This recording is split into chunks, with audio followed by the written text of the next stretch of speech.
Welcome back to Active Minds Podcast. I'm Catriel C. Sarfati with my co-host Danny, no last name like Cher. We're here today having a cool discussion about life by design. I'm joined here by Vinny the Plug. Vinny the Plug. I love the name. Yep. Vinny, welcome so much, man. Thank you. I'm very, very thankful for you dropping by, specifically because you are a living example of hacking your own life. Like you want to party on a yacht. You sell the yacht. Yeah. You want to drive Ferraris, you sell some Ferraris. And you're figuring life out on your own terms, and I love it. And it's someone else from the Northeast, coming from Illinois, Chicago. Yep, Illinois. Chicago. Yeah, well. Thank you for having me, by the way. Appreciate you guys. I'm honored to be on the podcast. Thanks for stopping by, man. So in this conversation, the whole topic that we're going to be going is life by design. And what we're going to get into, as we always do, is we're going to explore life and business through the experiences and perspectives of Vinny the Plug. We're going to have a little fun dissecting that, brainstorming with him. So we're going to take your questions. We're going to pepper him with a few of those. And then last but not least, the whole purpose of this is to move smarter together. So let's get right into it. Let's do it. No need to sugarcoat it. The first thing that I did put it up on my stories yesterday, I was just curious, like, hey, what would you ask this guy? And the first thing that I got asked was, like, how the fuck is he always in a yacht? How the hell where is this Ferrari coming from? Where is this house coming from? I feel like this is the question of Instagram in general. Like, right? That was the first thing that I got. I'm like, is this really your life? Yes. That was it. Yes. Basically, is this really your life? Everybody's curious. Yeah, it definitely is really my life. I do it as much as I can. I have fun. You know, I definitely, cater to the clients, and when they would like to have me out, I'd be honored to be on the yacht or any event or party that they, that I curate for them. So yeah, of course. But I don't go to every single event or party or yacht. But I do like to attend a few of them for sure. That's a good problem to have, man. Yeah, I can't say yes to everything. So curating, you curate events. So what does curating an event entail? So, I mean, anything from, someone steps off the plane and they want to set up a whole event or a weekend experience, I would say, more or less, is, from the transportation, picking them up, Mercedes-Benz Sprinter van to their waterfront villa, setting it up with the private chef, maybe already entered the room and, cooking little appetizers for them. Like, I could set up the whole experience for someone that really wants to see Miami and experience something, like they've never done before. So that's kind of where I start. And, obviously I have all the toys, the yachts, we have, everything to play with. And, it's a really cool experience when you come, book with me. So you really are the plug. Yeah, definitely. Vinny is the plug. And when it came to choosing this, because, your dad's first generation, huge kudos, comes here, does the damn thing, does his restaurant business, gets life going for you, etc. But you decided, I'm going to go in a different direction. Definitely, yeah. Why? More or less, I've seen the lifestyle my family lives, and we've never grew up rich. Just because we own a restaurant, that doesn't mean we had money. A lot of people in high school, friends, were always like, "Oh, you have so much money because your family owns a restaurant." But they just wanted to eat for free. Yeah, and I fed everybody, all my friends, they loved it. But more or less, like, when you grow up with a family that has a small mom and pop type of restaurant business, it's really not all bells and whistles. It's a very hard grind. It's 16-hour days, and that's not saying I don't want to work that hard, but in the wrong direction. I don't want to work towards owning a restaurant. I want to kind of build my own path and live my own life, and obviously create my own chapter in life. So obviously you come from the Italian families typically are traditional. I don't know. Yeah. So definitely. how do they feel about your way that you've paved your life and kind of like march to the beat of your own drum, really? Definitely. They were super ecstatic about me actually not taking over the business. They wanted me to. My dad, of course, would always love that, but more or less they are more happy that I'm following my own dreams and my own goals and not having to follow in his footsteps, for instance, So it's definitely a little bit different, and they love it. They love what I'm doing. They're super happy. They know I'm happy, so that's all that matters. Oh, so you're fully supported. That's great. That's, a lot of traditional families typically are like, what? What are you doing? Of Like, course. When are you gonna get a real job? You're the plug, are you selling drugs? Yeah, right. Even when I dropped out of college. Vincenzo? Yeah, of course. Yeah, they don't even really call me Vinny. Vinny is what I created, that whole name. And obviously there's a lot of people called Vinny, but there's only a few people that I know that have Vincenzo and then have moved to Vinny. I know like Vincent's and Vince's, but it's not the same. Vinny the Plug, it just sounded good. It sounds great. And I've always been called Vinny as high school and college and things like that. But yeah, So why Miami? Man, after Chicago, I got out of high school, went to Wisconsin just for a couple years. Wow. I actually it's super crazy It's mad change. random, dude. Yeah, What it's the fuck? only like, because it was only 2 hours away from, where I was living. So I was like, Mm. let's go to college there, check it out, nice campus, D3 school. It was cool, but not for me, of course. So I ended up dropping out like less than 2 years into college. Wow. And totally, switched paths. I was actually learning to become a chiropractor, and I was going to become a doctor of chiropractic. Yeah, and I Wow. was full Dude, I into needed that, to like, full into that, like Give me some human random- anatomy. Like I was studying all that, had great grades, like 3.5, So sports 3.6. medicine. Yeah, but I mean, I looked at a chiropractor making 70, 80, maybe 100,000 a year, and I was like, I don't want to be capped at that. I want to reach way more than that. So I looked at my life, reevaluated a few things. I joined a network marketing company, so I really started changing my whole mindset. I was listening to personal development books, reading nice. or listening to podcasts and just different things. So it really changed my whole mindset. And I saw people that were making 70, 80K a month. So Wow. that's that Talking kind of about the books, yeah. which one was the most challenging for you to accept as reality? Except, I mean, the few of the books that I did like or read were, Rich Dad Poor Dad, which I'm sure you've heard of. I love Very that, much, yeah. Robert Kiyosaki. I actually met him and Bob Proctor. Bob Proctor came to one of our events and spoke. We had dinner with him, a private dinner with Bob Proctor, so it was super Wow. nice. And, rest in peace, Bob Proctor. He's a great man. But basically, that turning point for the personal development is when things changed, and a couple of the books like The Secret and Law of Attraction, and those were the books that I kind of leaned towards, and Jim Rohn and a few of those people that I really listened to. I like his speaking style. Yeah, I do too. It's so fun to listen to. It's like, come on, Yeah. like I love it. It's so Yeah. catchy. And he talks about joining the 3% and and things like that. And I don't know if you guys are familiar with that whole concept of 3% and the 97%, which I'm sure you are. A lot of entrepreneurs are. And so that's why we created 3%, which is the brand, about 7 years ago plus. And it's all around Yeah. basically designing Exactly. your Yeah. lifestyle. Yeah, 3% is a mother company. We have 3% Media, which we handle everything from website design, marketing, that whole sector, and then we have 3% Exotics, which I handle, and that's what we are talking about today, is the whole lifestyle. So one of the things that prompted this, right, especially with the questions, obviously the first ones were like, oh, like, how do you do it? Is it real, et cetera? Yeah. But specifically, I don't know about you, but would you consider yourself like a gearhead, or is it just kind of like anything that's luxury? Yeah, I would say anything that's luxury for sure. Okay. I'm definitely into cars mainly. I think into cars, but I do love, booking yachts, and obviously the mansions and the waterfront places and things like that are all great. But yeah, I definitely stick to cars a lot more. The reason I ask is because 3 people, like right after I asked the question, went immediate to, I want to drive cars like this. I want these cars in my life. Yeah. Where the hell do I start? Yeah, exactly. What do you usually respond to that? I mean, I put them, if they're looking to rent a car, I put them right into a car. He's right into sales mode. Like manifest. That's what a Yeah. lot of people drive the cars Yeah. for, is to, experience it either before they buy it, or just to, experience it, Yeah. lifestyle, content, have fun, anything, anything they drive cars for. So I'm definitely here for it. I love the experiences. I love driving, all types of cars. What does it look like getting started? You don't have to get into specifics, Yeah. because I understand.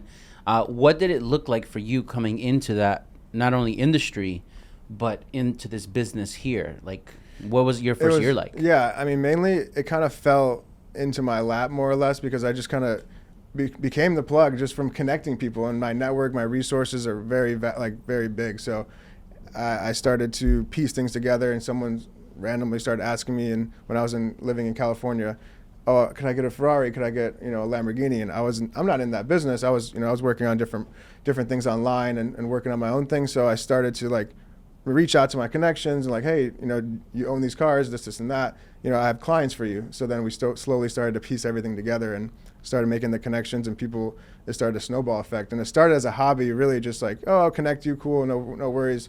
And then slowly the demand started to grow, and I'm like, wow, this is a real business that I can see myself actually doing and passionate about. So What was the moment that you realized, oh wow, what was the moment in your life where because you were going to be a doctor, Right. and then all of a sudden you're like, I'm gonna do this. Yeah. Was there a moment that you struggled? Was there a moment that you weren't sure about what you were doing? Because a lot of people, they're in that position that they're studying something, and they're following a path, and then something hits them out of left field. So how did you keep the confidence to do that? to follow that dream? So I think it was in college was really when it Yeah. kind of like clicked, and I was like looking around. I was in school, listening to professors that I didn't want to listen to, and just like taking classes that I didn't want to take. Started to skip classes, and I started really not being a good student anymore. So I was like, it was really clicking. I was like, wow, like I really need to get out of this cycle and this whole cycle. Like I need to get out. I feel like kind of like trapped. I felt like I was almost in prison, but had to go to somewhere and clock in, kind of like a job, but it was like obviously school. So that never sat well with me, and neither do jobs. So like I can never sit and clock in for a job or like do anything like that. I've never like kept a job more than a few months really. So like, so same thing. Like I really just jumped out, quit immediately. Within like 2 weeks, I packed up my bags, was up and gone, and shipped out to like California with like less than $1,000 and to my name. And this was like 8, 9 years ago. But I just picked up, moved. I had no idea where I was going, had no idea who I was going to meet, but I just picked up and started moving and started building a whole life in California. It's interesting. This is a common denominator within, like, we've been obviously interviewing people, and it's really interesting to see that people who end up making it are people who don't operate from scarcity. Yeah. Take the leap of faith. Yeah, You're not a tree. That we discussed yesterday. I like that rooted. You don't have roots. Yeah. You can get up and move, and it's interesting. So if there's something to take away from that for our listeners, it's that, just don't operate from scarcity. Take the leap of faith. You might fall, right? Yeah, definitely. But you're if you're doing something that you're passionate about, you're probably going to do your best at it. Yeah. Rather than 100%. if you're doing something for somebody else, right? You're going to be like a little like, nah, blasé about it. Yeah. So what are some things that you do to relax and enjoy? Obviously, your life is that, your business. But there's a lot of pressure because I know we're coming from a world of production and styling. Basically, you're a producer. A producer has to get the coffees, make sure everybody's happy, get their meals, arrange the car service. So you're basically a life producer. Yeah, definitely. So what do you do to wind down? I try to get away, travel as much as possible, and like sit on a beach, go to the Keys. I like Bahamas, Keys, anywhere that's that's very peaceful. Of course, like the typical like palm tree beach type of vibe, and just like kind of shut my phone off and like a Corona commercial. Is what I just pictured. Yeah, exactly. At least I try to shut my phone off because it's always going off. But like I'm always working on vacation too. It gets crazy, but I do tend to relax. I do tend to step away, and then I get out of Miami as much as I can.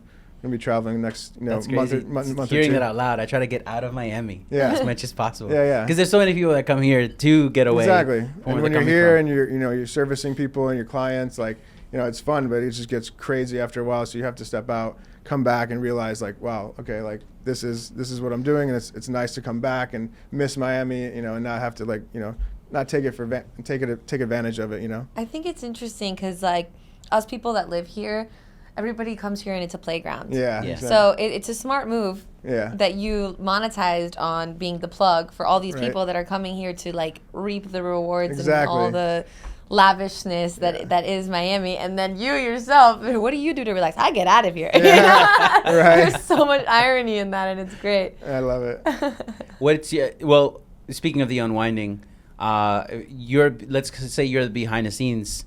Where do you typically like to go? Like, if you had the day off tomorrow, where would you jet off to? As far as like in the city or like literally anywhere. Oh, anywhere? Yeah, you have the day off tomorrow. Nobody's gonna call you. I threw your phone into the ocean. Right. where are you at? Honestly, I would say like the quickest trip for me to get away as like the next day, it would be like just drive down south to the Keys. I love the Keys. I love the Keys. People sleep on the Keys. Yeah. I grew up going to the Keys my whole life. I hope they keep sleeping on the Keys. Yeah, right? Keys sucks. Don't go. No, the Keys is horrible. A little bungalow, like beach bungalow, like something nice, like right on the beach, and like kayak and like go out there jet ski. It's just so flat. Yes. It's like it's different than Miami. Like I've obviously jet skied here, and it's fun, but the water's got to be calm. To be able to really have fun on a jet ski. But like going down to the Keys, it's just like flat. You can rip a jet ski across the water like nothing. So it's fun. Now you definitely, it definitely sounds like inadvertently you followed in your family's footsteps of going out there and making something for yourself on your own terms, like Frank Sinatra did it my way. And obviously you said your family was supportive. Now, while the reality is that not everyone could enjoy that, which is an awesome blessing, but the fact that you do, what is something that you're noticing is, I guess, how do I put it in a different way? What is something you're noticing is keeping you going today? Because like you just said that your style of work and like you noticed that school wasn't working for you, so certain things basically lost your interest, but Definitely. certain things kept your interest. Of course. What do you notice right now keeps you going every single day, nonstop? I mean, I would say my family definitely keeps me going. It was a big part of why I keep doing what I do. But like we talked about, just enjoying what you do, and obviously you don't have to work a day in your life if you enjoy what you do. So like I definitely enjoy what I do. I get up, I go, pull up with a Ferrari to service a client or drop it off, hop on a boat. Like it doesn't seem like work to me, obviously. And I'm just transacting, picking up money, dropping it off, and just it's fun. It's like it's like clockwork every What would day. you say is your number one skill that keeps that business running up, Networking. like, successfully? Yeah, 100% networking. I mean, if you're not out there putting yourself in the right rooms and in front of the right people and actually getting out there, because you can sit at home and obviously you can make money off Instagram, and I do. I get a lot of leads off of Instagram and things like that. Imagine, and I just post a few posts, and I get people coming in. Oh, I want to rent this and that, but getting out there and actually physically shaking hands and meeting people is a little bit different. Offline is so important right now. Yeah. How do you vet like what's worth networking? Good question. Because That's a good sometimes question. I'm like, I know. it's like. Do I really Especially in want to this go? city, everybody's somebody. Yeah, I'm like, everything is networking. Like, I've used that excuse for my man before, but I need to go out with my homegirls, be like, babe, it's networking. So what is... Oh, that's bendito. Right. He's at home. Are you okay? We're not together anymore. Oh. What's why. I'm kidding. anyways, well, what do you how do you vet what's worth networking? How do you put yourself out there for events that are going to benefit you? Yeah, I would just say I almost try to attend almost every event, but I do look at, who's hosting the event, of course, where it's going to be at, what type of event it is, and things like that. And that's how I scale whether or not I want to attend that event and whether it's going to be beneficial for me. But chances are any event that's, done correctly out here is going to be good for me to go to. Because So you're I'm coming definitely to our gonna yacht party in October, is what I heard. Right, I'm going to be setting it up. if it's not already getting set up. But yeah, I would there was a networking yacht event that I was contemplating on going. It was 2 months ago. And I ended up going, and I loved it, and I had 2 or 3 clients just from going there and networking on that yacht event. So, but back to our question, that I think that was a good question, is how do you know, or at least how do you judge who's worth going for? Oh, as far as inside the networking event. Yeah. That's always tough because you don't want to talk to every single person. You don't want to try to talk to everybody. It's overwhelming. Yeah. So you definitely, I kind of read the room and really pick and choose. I really kind of let it come naturally, more or less. It's who do I bump shoulders into? I don't really go out and force a conversation. There we go. And that's the biggest thing. Yeah. It's who do I bump into? Who do I who do I see? I wouldn't say attractive, but you know what I mean? Who do I see as would fit my personality, I guess? Yeah. And I'll be okay, I want to come talk to this person, or they're going to come talk to me, maybe by the way I'm dressed or the way they're dressed, or just, something like that, or the way they're speaking, or something that they say, if I overhear them in a conversation. So, finding a common interest, right? Yeah, finding a common denominator and interest, yep. And that's who I, go after to talk to at these events. And I only talk to a few select people. Like I said, I'm not going to talk to 10, 20 people. There's no way. Yeah, the amount of people that I connect with, it's just it gets lost. I get lost with the amount of people that I just connect with. So I really have to narrow in and hone in on who I want to connect with and make it worth it. So. Do you ever fear? Sorry if I could. No. Do you ever fear the getting exhausted of the pretentiousness of it? Or the bouginess of it. I get what you're saying. I mean, I did, or I do, and I'm just this place. Everybody here is just looking out for if I'm wearing something designer, whatever, Of course. So how do you plan, or I don't know, everybody's different, but how do you, center yourself or, come back to you? Yeah, that's another reason why I kind of get away, take breaks and get away from the city, just because, like you said, it does get crazy, these rich clients, and they expect something, and stuff happens. If it doesn't happen their way, they're upset about it, and it's just kind of pretentious. It's a lot of pressure. Yeah, it's definitely a lot of pressure to set up something, especially when there's 100 people, 200 people, or even just a small yacht event where someone coordinated, they're in town and they want to go out. You have to, the captain has to be on point, the mate has to be on point, they got to be on time, the yacht's got to be cleaned, everything's got to be perfect for the client to jump on board and be happy and enjoy their experience. So True. So yeah, definitely it's tough. Whoa, wait. If you're watching this and enjoying it, press pause for a second. Go to activemindsclub.com. Again, activeminds, club.com. Here you will have membership access to our exclusive networking events, as well as behind-the-scene access to our guests where you yourself can ask them questions. Not to mention, at these events and in the community, you're going to have access to the very mentors that are here sitting with us, as well as many, many more that are doing cool things in stocks, marketing, cars, real estate, where we're going to have you have access to education, insights, how-tos, all things that you can apply to your life and business. I'm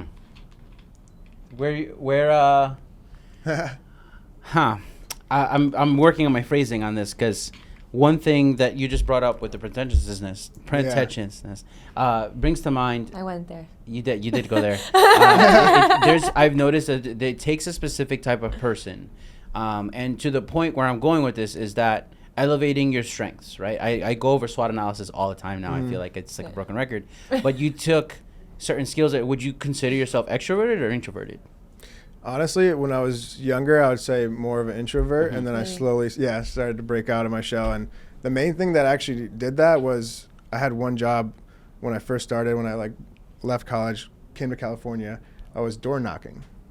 What does Really? that mean? What is that? Selling solar. So selling solar, door knocking on, that was like one of my first jobs that I've ever had, and it was one of the hardest jobs that you can possibly have. Go fuck yourself. So many doors Yeah, slammed. it's just rejection. You're dealing with rejection. I mean, I've had guns and pointed dogs, just tons of You're different just trying things. to bring solar panels. Yeah, exactly. So you have to break that barrier within seconds of the person opening the door, and that's a skill set to have, just to be able to find that common denominator, relate to something, pick up something that's in their yard, their car, maybe the flag of a sports team or whatever it is. So you really have to be super sharp, creative, and be on top of your toes. Have you ever heard of Paul Ekman? I'm not sure. No. Paul Ekman is someone that I had the privilege to study under, but specifically I brought him up to you as well. He is a body language expert, and he is basically the godfather of body language. Wow. Just give the man his flowers. But I like that. if you to take from what you're talking about, and you as you watch this, Google Paul Ekman, and basically what you start to deduce is that there's this rapid decision making in real time from people's body language, how they talk to you, tonality, etc. And in his scenario, your scenario, Vinny, it's that even if it's natural to you, you're basically reading the room, literally. You're reading the room in lifetime, and that's how you're just letting people either gravitate towards you, you're letting conversations flow. So in other words, you hacked being an introvert. Yep. So you can still be you, but you can work a room if you need to. Of course. And I do like to be, I definitely do like to be more of an introvert at times. But, there's some times where you have to be out there, and, especially in the business and that you're in, and almost any business, if you're in sales or marketing yourself or promoting yourself, then you have to be an extrovert. By listening and me, that I'm more of an extrovert. As I've gotten older, I've become more of an introvert. Really? Because by becoming, I've observed. Yeah.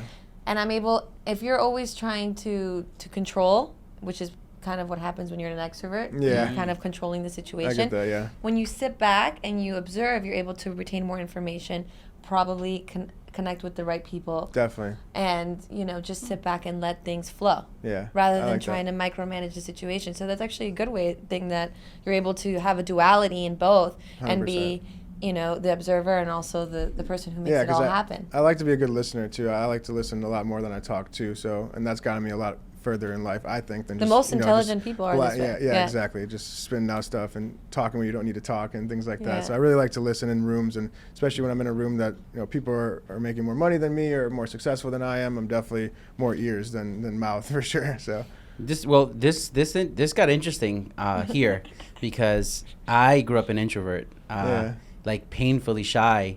And the fact that I'm even doing a podcast is the weirdest thing to me. Yeah. You are not an introvert. I am. She doesn't believe it.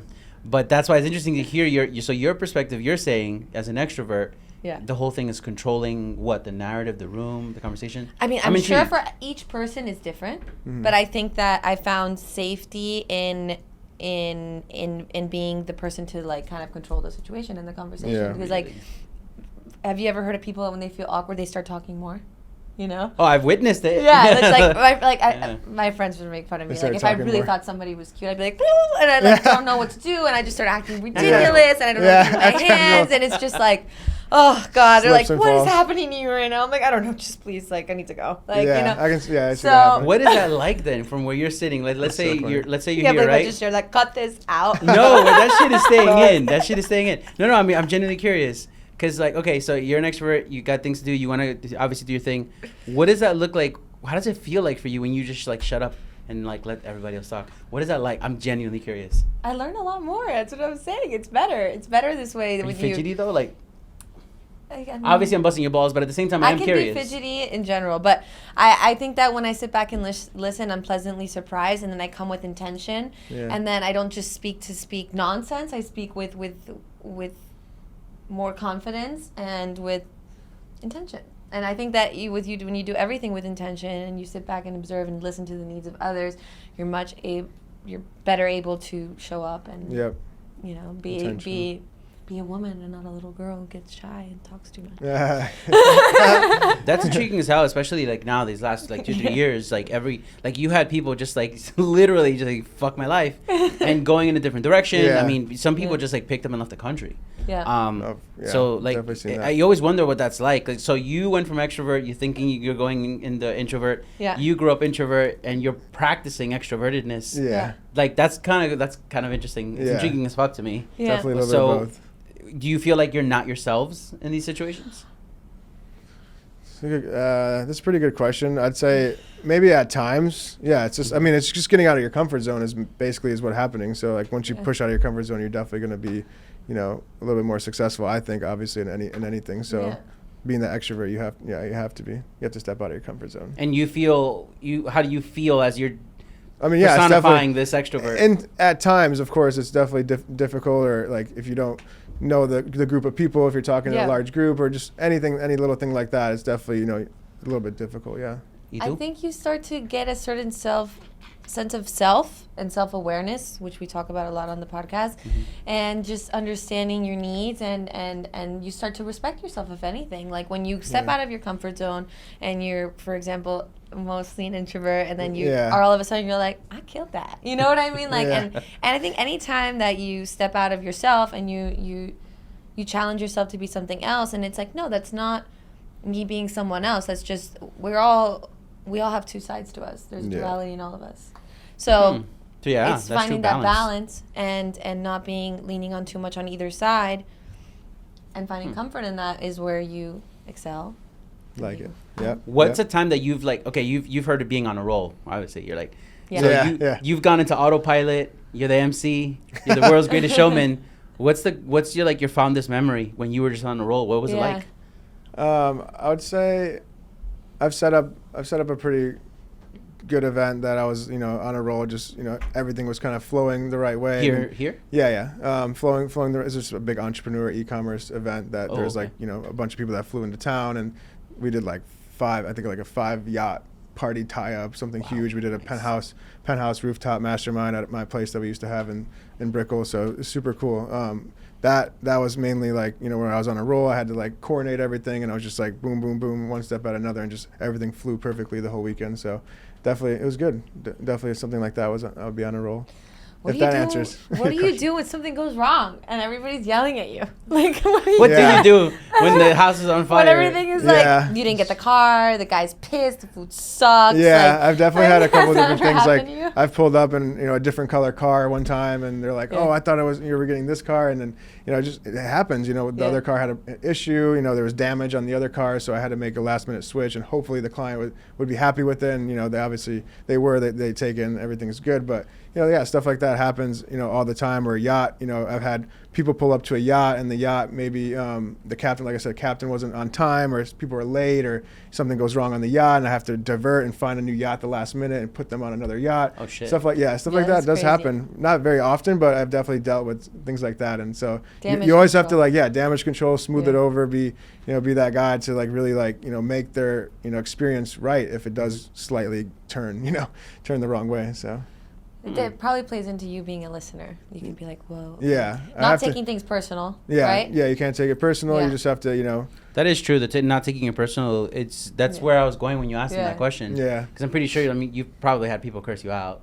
Yeah. Yeah, I've had a couple people, but nothing like crazy. I've always done. Yeah, I've actually, to be honest, I've always done, you know, either good business or done the right thing, and things have gone, you know, well. And there's only been a few slip ups over the past few years, but I mean that's pretty good. Over like I've rented, you know, hundreds and hundreds of yachts and hundreds of cars to people. So thinking back to the event that gave you that feeling of I made it.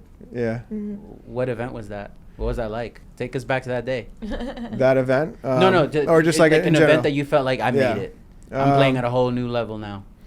Man, I would say when I'm getting texts or, you know, from famous artists or, you know, celebrities or different people that want to rent with me. And that kind of like justifies like, wow, I'm actually getting to where I need to be. I'm entering that higher level of clientele that I've always been like dreaming of, you know, getting and catering to, you know, and that's ultimately what, you know, where I'm at and where I want to go to is like, you know, getting, you know, the NFL players, the football athletes, the artists, the reggaeton people, you know, artists, everybody like that.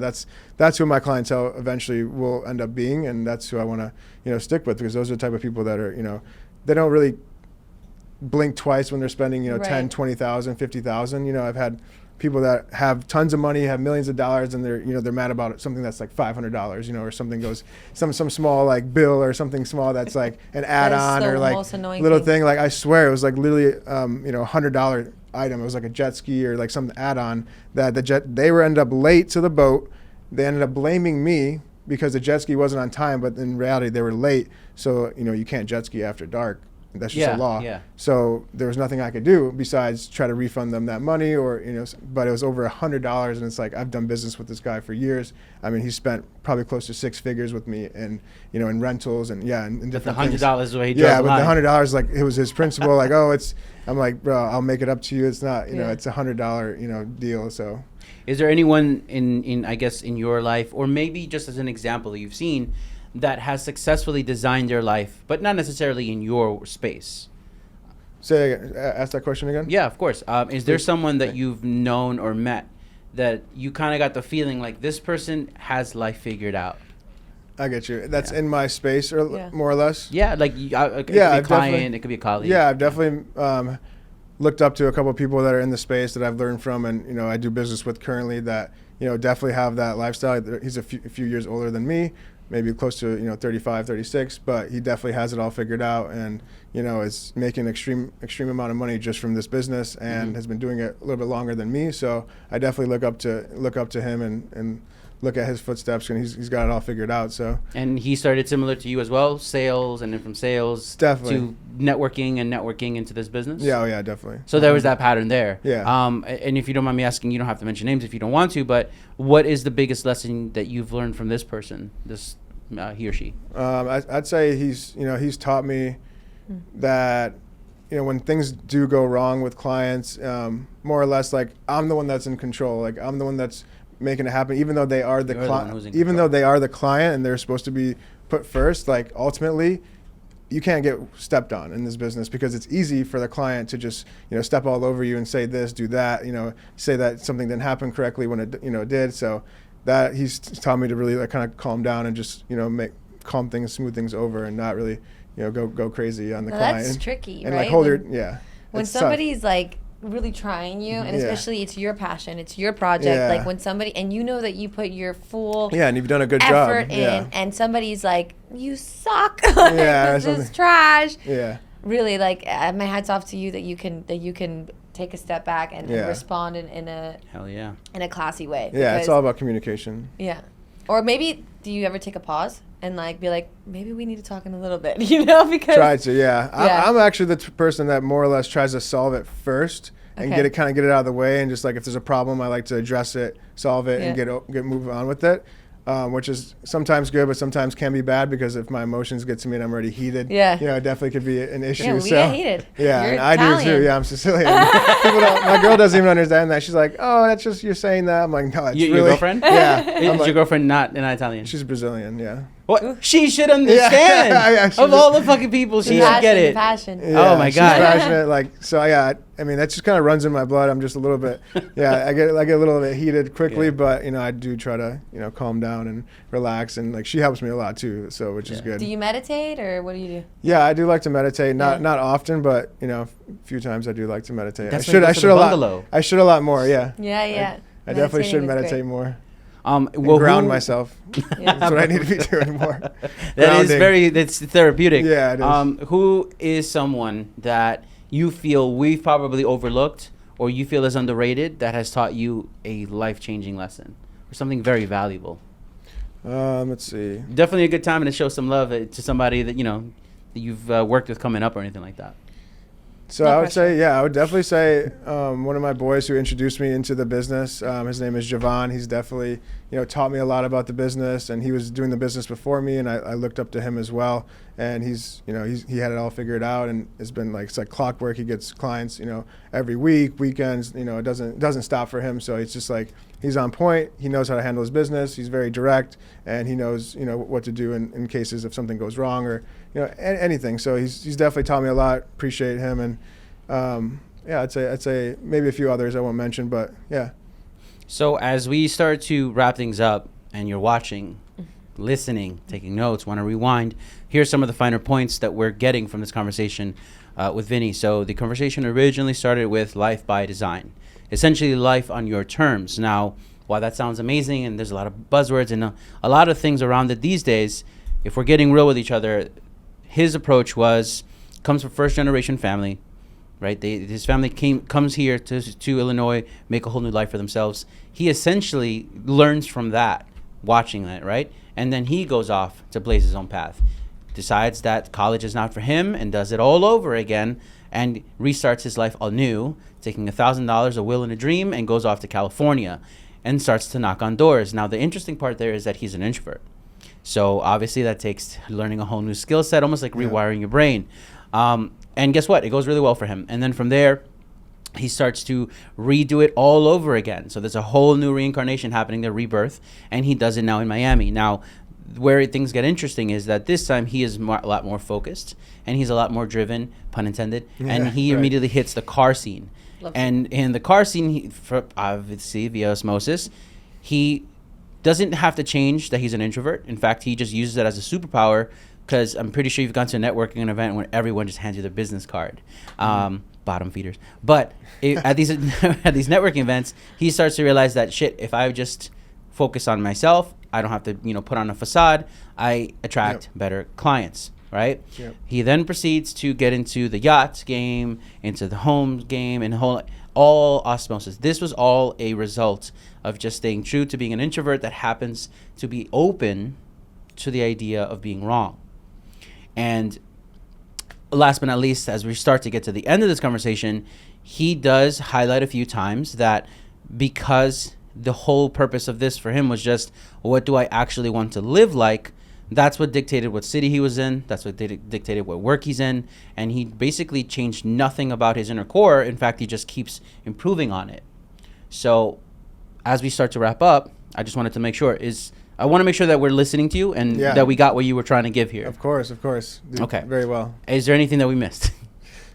Man, I don't think so. I mean, there's definitely a lot to my story. Yeah, definitely a lot to the story. But yeah, I would say Roger. I've had a lot of journeys, a lot of doors that have opened, and I've done like I said, sales and a few other things. I've picked up a camera early on and started shooting and filming too as well. We didn't even get into it. Yeah, I know, a whole story like that. It's crazy because how did that come about? Yeah, that led me. Actually, I've always been good about filming. Like, everybody's always said my stories, my Instagram has always been amazing. Like, I love watching your stories, love this. So, like, one day I just started, I bought a camera and started just playing around with it and started shooting my friend, Yokes, who is one of my best friends and actually the owner of 3% with me. So we're both co-owners of it. He is into music and a few other things, and I started filming him, and he loved it. So I started editing and started putting out content, and then slowly, all the entrepreneurs, all the lifestyle people started to contact me, and I started to take off with that. But I hit a wall because I didn't want to continue to do that my entire life. It's fun. Again, it's almost like the same thing as what I'm doing now, because I got to experience things like, private jets and helicopter tours and different islands, private chefs, waterfront mansions, all because I filmed.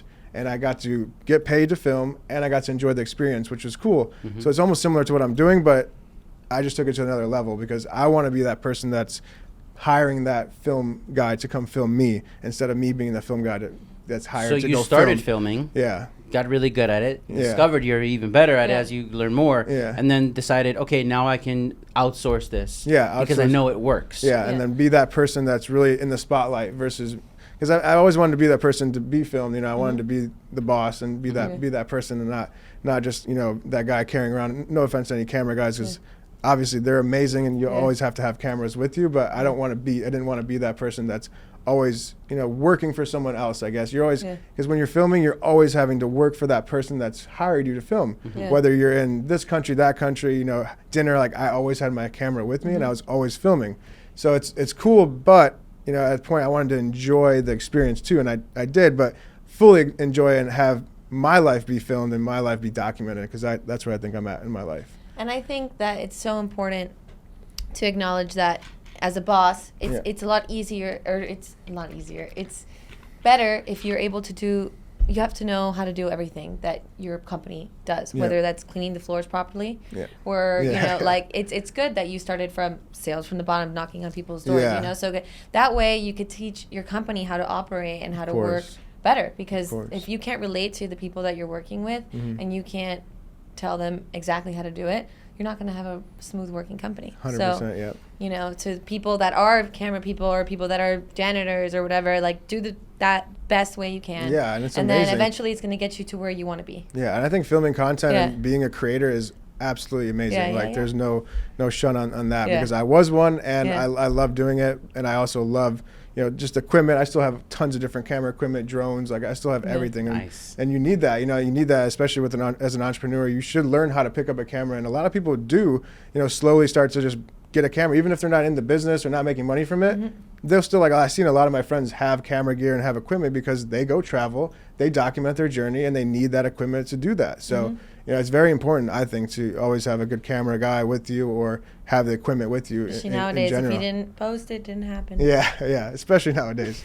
You gotta record. I'm horrible at that. I don't post shit. Really, yeah. I don't post shit. Sketchy. Just kidding.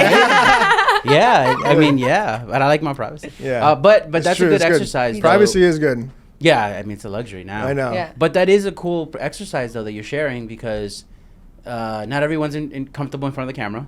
Yeah, you know, definitely. And but also it also goes back to what you said before. I'm an introvert, but I'm knocking on doors. Yeah, I'm an introvert, but I'm working a room. Yeah. So that's a cool way to exercise that. So if you're watching that, look, there you go.